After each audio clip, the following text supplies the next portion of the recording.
Сидишь, слушаешь, расстраиваешься, брак, у тебя новый телефон, а там что-то не закручено, и ты уже хочешь идти писать гневные отзывы. Потом вспоминаешь, что у тебя оптический стабилизатор. И когда на него питание не приходит, он свободным, там не закреплен. И вот этот шум, он нормальный для телефонов с оптическим стабилизатором.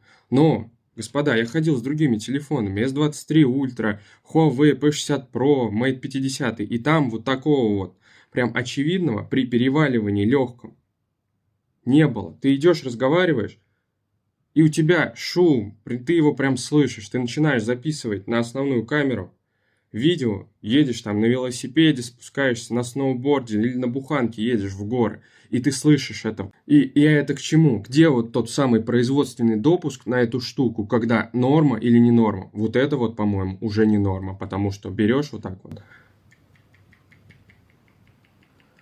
по верхней части экрана тыкаешь, и ты слышишь этот дребезг. Вы считаете это нормальным? Я лично нет.